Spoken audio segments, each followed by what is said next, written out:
right. Zachary, it's so nice to be here with you. Thank you for making the time. Likewise, I'm really looking forward to our conversation today.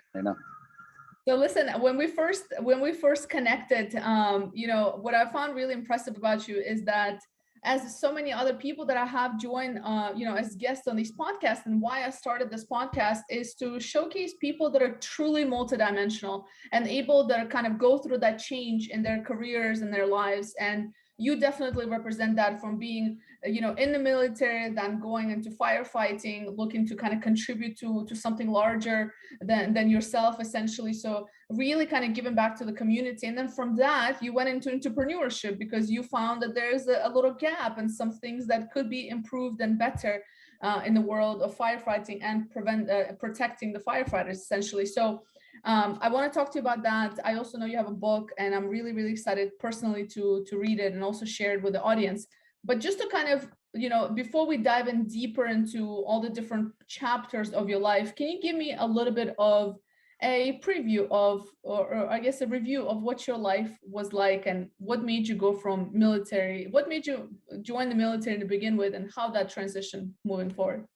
Certainly. So, where most kids growing up were riding on their bikes or kicking soccer balls, I was out running around in the woods and spreading mud on my face and using the branches as machine guns and pretending I was a Marine. My parents thought I was crazy. And as I got older, I was GI Joe every year for Halloween and always wanted to serve in the military. And they realized they weren't going to push it away from me, that was just something that's going to happen. So on the day I turned 18, I walked in the Marine Corps recruiting office and actually signed up because they wouldn't, support me in doing that. And before you know it, I ended up in Parris Island, South Carolina at Marine Corps Recruit Depot. It was brutally difficult. Now, what was interesting is I started to hone that warrior mindset that really has carried me through my life. Each week got more difficult from the training requirements, but yet it felt easier because as that last week was so difficult, so hard, it prepared you for what was coming in front of you. So I got out of the Marines in 1999. The reason I left was there was no deployments. I was in the infantry. I wanted to go out and fight and serve our country in combat, and there just wasn't any combat at that time. And so I got out, and 2 years later, September 11th happened. And that affected me very deeply, as it affected all of us. And I wanted to find a way that I could give back to our community and continue that life of service that's been so important to me for so long. So I joined our local volunteer fire department. And early on, I got lost in a fire within the first couple of weeks. Very dark, very hot, very disorienting inside of a structure fire. You've got 80 pounds of gear on your back, so it's very hard to have dexterity and to be able to understand what's going on around you.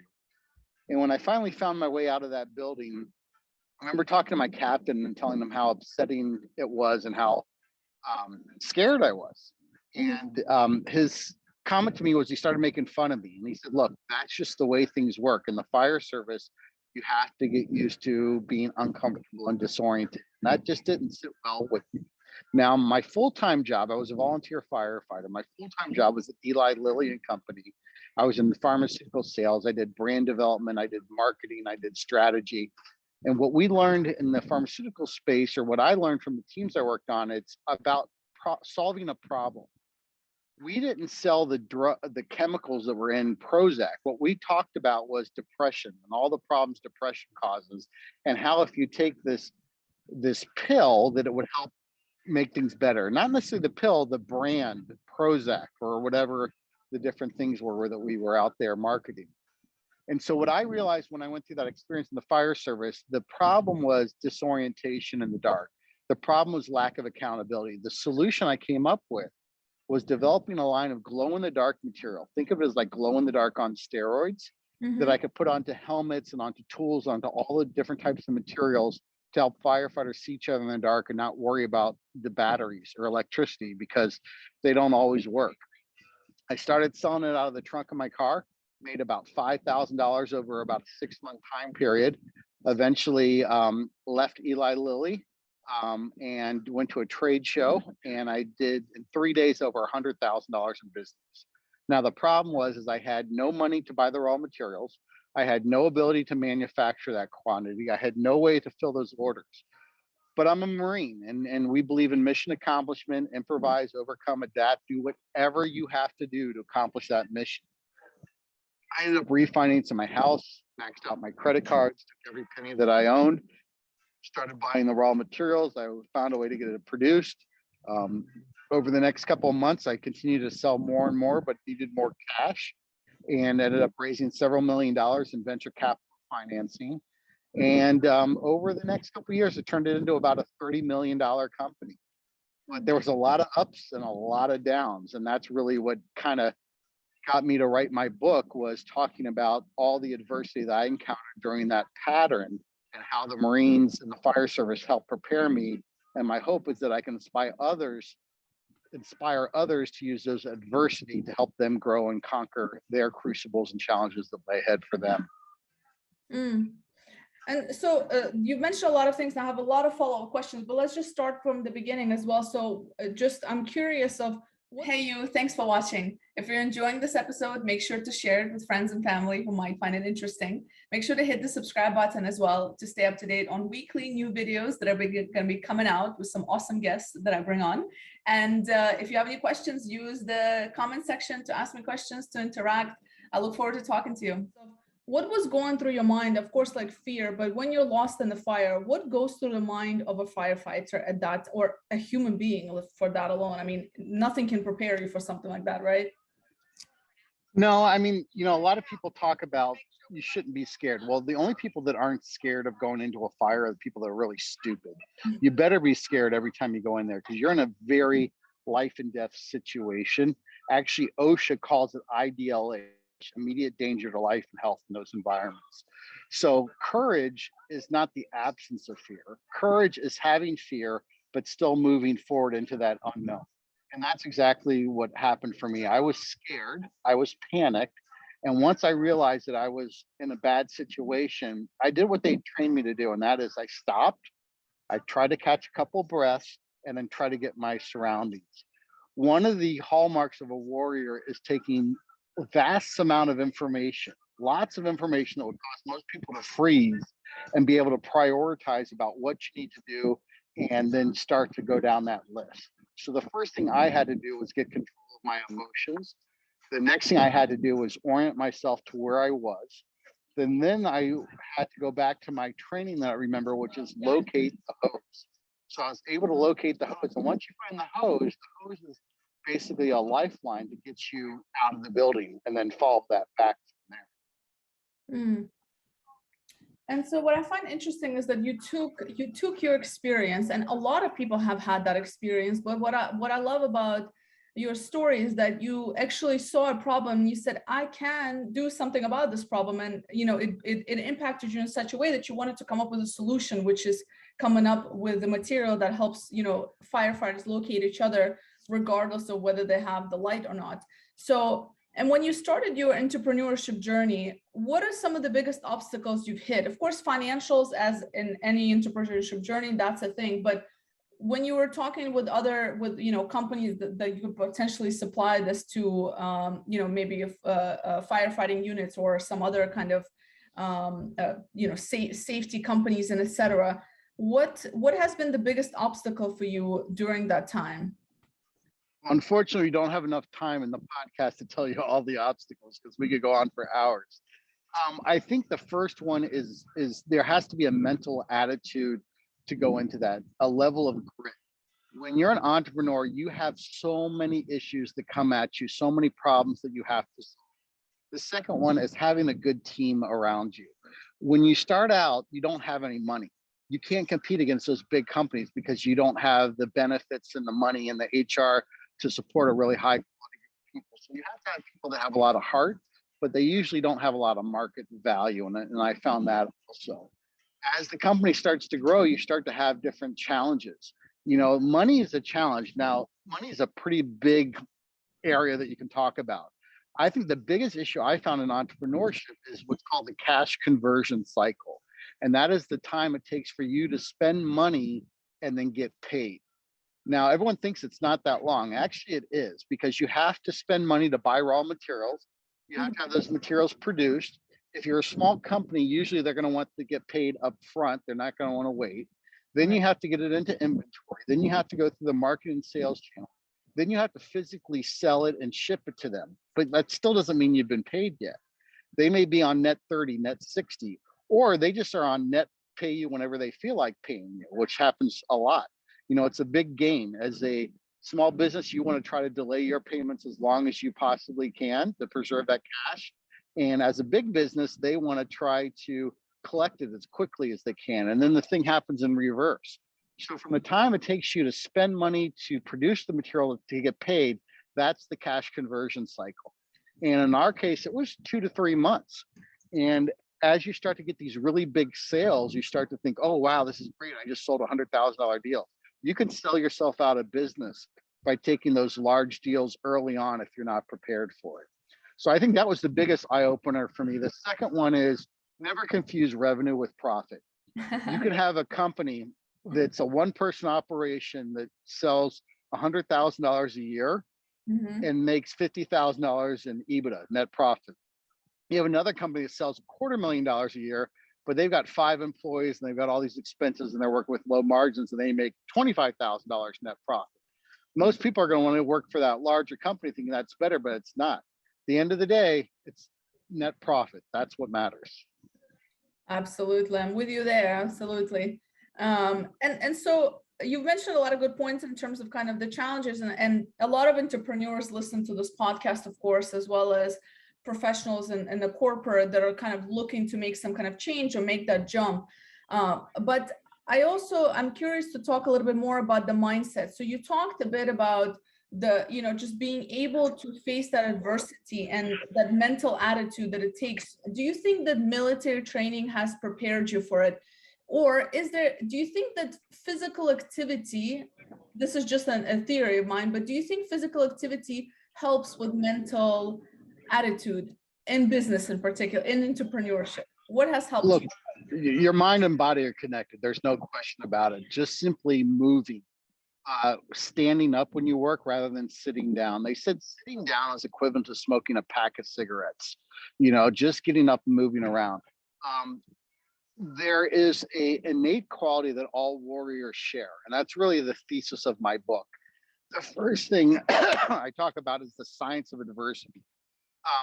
The way that God has created us is pretty fascinating. And there's certain things that happen in your brain when you're faced with challenges. The clinical term is your sympathetic and parasympathetic systems. And basically what it means is when you're faced with an emergency, a man-eating shark's coming at you, which, by the way, I have a story in my book about a friend of mine that actually got attacked by a shark. And what he went through was the exact same thing I went through when I got the call from my CFO saying we were going to go bankrupt. So your body will release endorphins, your heart rate will increase, your breathing will increase, all that blood's going to shoot up to your face, your eyes are going to dilate. If you've ever been in a car accident or in a major emergency, the one common thing you'll hear from everybody is how everything slows down. That's actually your body's way of creating these superpowers, if you will, to get all this information absorbed by slowing it down, even though that's not possible.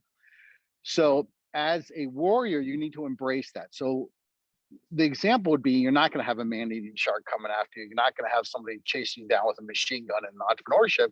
But what happens if you walk into a meeting and all of a sudden you see your competitor sitting in the other room hobnobbing with the CEO? Oh my God, we're going to freak out. Or what if your thumb drive, you lose it and that's got your presentation on it?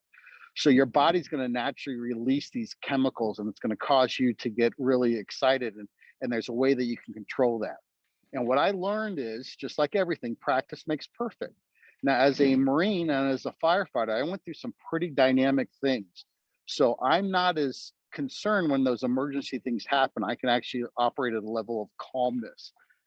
There's something about embracing chaos for what it is. Everyone tries to put chaos into order, but if you really embrace what chaos is, you can't put chaos into order. That's why it's chaos. And the chaos itself is the order. And your ability to soak up multiple bits of information very quickly, prioritize them, and then focus on what you need to do next. Those are the real warrior traits that you need as an entrepreneur that will help you. And in my book, I do a deep dive into college athletes and the difference between college athletes and non-college athletes out in the workforce, and how much better prepared the college athletes are because of all that diversity and training they have to do. Military and the background that they have, the solution solving capabilities, the ability to process that information, the ability to use the courage and go into that area of concern and fear and uncertainty and still be able to move forward. Those are all the traits that can really, really help you out as you start the entrepreneurial journey. Because I will tell you without question, I've been in many life and death situations in the fire service and on the fire in the military. Nothing has been as difficult as it's been being an entrepreneur. Listen, I can completely relate. I always say it's a roller coaster on daily basis. You can be really high one moment, and then the second moment you're just down. And the hardest part about it is the mindset, which is why I wanted to ask you about it, because I feel like that's where it's at. And I think that physical activity, just as you very well mentioned, that physical activity is so important. I always tell people, if I don't go to the gym on daily basis, 7 days a week, even if it's a light workout, I don't know if I can handle all the things that the business throws at me. So it's just getting those endorphins going. So I'm definitely with you there. So when it comes to your own kind of managing your own self in this, what do you have specific routines or habits that you do on daily basis that help you throughout your day? Yes, you already have that resilience built and that adaptability that's already kind of part of who you are. But is there anything you do on daily basis that helps you in your business and in this roller coaster? So unfortunately, no. And I've suffered as a result of not being as disciplined as you are as going to work out. I used to do that. Before COVID, I was traveling 150 nights a year. It's very difficult to work out and bring your clothes with you, and you never know what the gym equipment's going to be like. You're obviously drinking more because you got nothing else to do when you're on the road. Oh, yes. Right? You're socializing, networking. You're eating bad because, again, there's nothing else to do. You're sitting in the airport lounge. You're waiting on those areas. And I really suffered from that, not only with my weight gain, but also my stress not being controlled. And when I did get that horrible phone call, my crucible, which was thinking we were running out of business, I thought I had a heart attack. I literally fell down. My chest got tight. I could feel the electricity radiating down my arms, all the stuff that they trained me as a firefighter, that if someone presents with those symptoms, you take them immediately to the hospital and hook them up to an EKG. It turned out I was having a panic attack. So I wasn't taking care of my mind. I wasn't taking care of my body. And I almost died emotionally, which really was a serious situation. So I made some changes. The first change I made, because that was my crucible, was I stepped down as CEO and brought in a new CEO of the company. The other thing is I decided, you know what, I'm going to be more mindful and put my family, I wouldn't say put my family first, because as an entrepreneur, you always have to put the business first, above your family, above your relationships, above even yourself. It just is what it is. You know, the quote is entrepreneurs spend a couple of years of their life so they can live the rest of their life like most people could never imagine. And you have to do that. The importance of mental health, but also, physical health, but also mental health. I did start doing transcendental meditation, which absolutely changed my life. Any form of mindfulness is very important. TM is basically just spending 10, 15 minutes in the morning and the evening just to clear your head. All you do is you sit there, you close your eyes, you basically have some type of mantra that you repeat over and over again, and total quiet, and it just helps clear your mind out. And it's just amazing how you're able to focus from that point on. But it's very important, and I wish I had your discipline to work out every day. Oh, listen, I mean, I'm also, it took me a couple of burnouts to get to this point. So it's by no means was I always like this. So, and I love your story because you keep it real, you keep it authentic. And, you know, people always romanticize entrepreneurship, but I don't think we talk about, you know, yes, it's always, you know, it sounds great to be able to travel 150 days out of the year for some people, right? But then there's a toll on your health and your mind as well. So I think that I appreciate that you were being kind of honest, because it is difficult. And as much as you might love and enjoy, it still takes a toll on you. And I think that's what a lot of people right now today, when young people look at entrepreneurs and they think there's this romantic entrepreneurship journey that you're just going to be happy all the time. And it's not always like that. And it does take a toll. I went through a burnout. I went through a lot of challenges and anxiety, which I never even thought somebody like myself could have. I'm an optimist by nature. And let me tell you, a couple of years back and even last year, I definitely went through my own anxieties, and my solution was I need to work out every day, and that's what helped me. So by no means, you know, and that's good that you chose those healthy benefits, because other people choose other ways to deal with that stress that aren't healthy: alcohol, drugs, yes, other types of bad addictions that are out there. So that's important. The most important advice I was given when I started is you have to have extremely strong mental fortitude to be an entrepreneur. Not intellect. You can find other people to figure stuff out. You just got to be able to grind it out. That word that I love so much, of grit. That is the single most important thing you need as an entrepreneur. The only way an entrepreneur fails is by giving up. And it's okay to give up when you finally have had enough and you can't do it. But there is a solution to every single problem that's out there. You just have to be willing to do that hard work to get that solution. That hard work could be refinancing your house, putting your house up for collateral, spending time away from your friends and family. But, you know, as they say, no risk, no Rari. You're not getting that Ferrari if you just think all of a sudden you're going to have a great idea and someone's going to buy it. That doesn't work that way. There's a lot of work that goes into it before you can get to that level. Yeah, no, absolutely. So what is this next year looking for you? What are some of your aspirations, especially as we come out of the last couple of years? What are some things that are happening for you that you would want to share with us? Yeah, so I'm really want to start a movement, this warrior movement. And what I'm going to start doing is one-on-one coaching with other people that have small business or entrepreneurial businesses and really want to get it to the next level.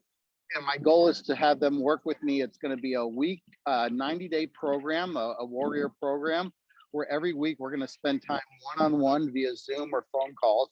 There'll be exercises that you do that all revolve around those warrior traits of grit, tenacity, leadership, mindfulness, morality, integrity, hard work, problem solving, all those type of areas. And then once you complete that course, it'll really prepare you to accomplish pretty much any challenge that's out there. So the book is kind of the initial layout for that. Obviously, I'm getting a chance to talk to you and some other great leaders out there in the podcast community. But this next phase is going to be this warrior training program I'm putting together. And then starting the middle to late next year, what I'm going to focus on is starting to do B2B consulting. I've started to put together a team of retired colonels and majors and sergeant majors in the military, where we can go into companies, anywhere from 10 to 20 employees up to maybe 500 to 600 employees, and teach them how to have innovation like an entrepreneur, but yet with the grit and discipline and accountability that the military has.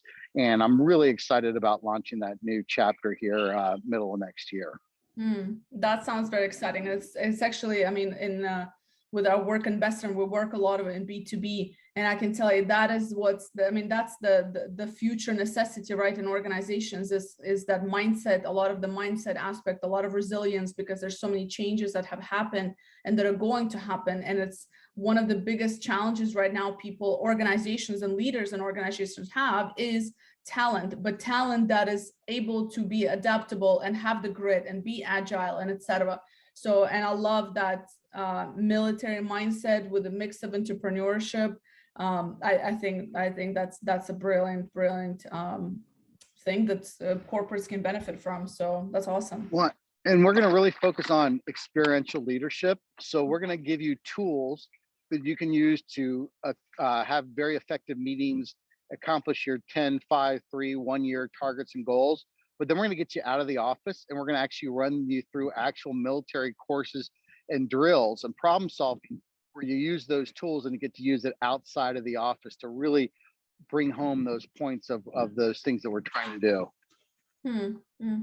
Yeah, no, that's very, very interesting. And so if people wanted to get in touch with you sooner than later, where can they find you? Where can they follow you? Where do you hang out on social media? So LinkedIn is usually my go-to. You can also find me on Facebook, Zachary L. Green, at a Warrior Entrepreneur on Facebook. And then my website is warriorentrepreneur.book.com. MN8LumAware.com. And if any of your listeners happen to go on there in the next few weeks, if they type in the code podcast 2021, podcast 2021, they'll get 50% off on my book. So that's available. And then what I would ask you is if you go on to Warrior Entrepreneur Book and you're interested in the Warrior Framework Training Program, just fill out one of the forms that are on the book, reach out to me. And then finally, my email is always a good way to get a hold of me, ZacharyLGreen@gmail.com. That's awesome. That's awesome. Thank you so much. I'm definitely gonna go ahead and check out the book as well. I haven't, it's been on my list, so make sure that happens. It sounds super interesting. I love the name, by the way, Warrior. I love it. I love it. I think it's the name itself is inspiring in general. So the name of the program. So that's what we're trying to be. We're warriors, right? And that's right. In our lives, that's what it's about. Warriors are unbreakable. You can't break into warrior, and that's what you need to think of as an entrepreneur. It really is a battlefield out there, and you need those warrior traits to get through it. Indeed, indeed. Well, listen, thank you so much for taking the time and joining me. And you look like you're enjoying the weather, so I'm going to let you get back to that. I'm enjoying watching us at the sky, and you make me want to get outside and enjoy the weather as well. We've got a beautiful sunset tonight down here. I know, I can see it. It's very beautiful. Well, listen. All right, have a great day, Elena. Nice to talk to you. All right, bye-bye.